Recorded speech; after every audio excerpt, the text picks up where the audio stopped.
Kaya nag-aalisan ng mga tao sa church dahil sa mga ganitong klase ng mangangaral.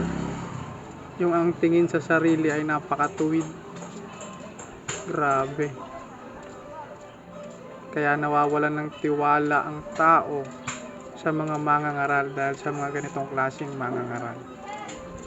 Itong taong to, ang sabi niya, lilipat lang daw siya ng church. Ay, may kilala akong ganyan. Hindi naman daw siya mawawala kay Lord. Ay, tama talaga yan. Magdi-devotion pa rin naman daw siya. Ay! Magpe-pray pa din naman daw siya. Lilipat lang naman daw siya ng church. Hindi naman daw siya magbabackslide. Ay, may ganon ba? May ganon? Be, matatapos na 2023, ano nangyari?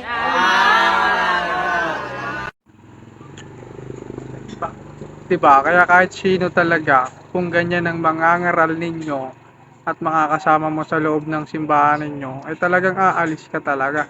Talagang mawawalan ka ng gana. Imbis na lumakas yung pananampalataya ng tao, lalong hihina dahil sa ginawa nila. Imbis na i-approach nila ng maayos, kausapin nila ng maayos kung bakit lilipat, bakit nanlalamig, bakit aalis sa church nila, ay mas pinili nila na ipahiya sa social media. Which is na hindi talaga maganda. Diba? Marami na rin nag-react sa video na yan na talagang nagagalit sila sa ginawa ng pastora na yan. Maling-mali naman talaga yung ginawa niya. Alam mo kasi mga kakalbo, no? Para sa akin ang alam ko, ang trabaho kasi ng preacher o kaya mangangaral, mga pastor, diba? Mga ministro, sila yung nagpapalakas ng pananampalataya ng isang member o kaanib sa loob ng church nila. At kapag nanghihina nga ito, diba, parang nawawalan na ng gana, ng lalamig, mas mahalaga rin yung trabaho nila dahil sila naman yung nagpapalakas ng pananampalataya para manumbalik, diba, sumigla ulit yung member nila. Pero sa ginawa ng pastora na yan, mukhang mas maraming member nila ang aalis dahil sa ginawa niya. Imbis na palakasin niya ay mas lalo niyang pinahina at mas lalo niyang binigyan ng rason yung isang member na talagang dapat nga siya umalis sa church nila. No?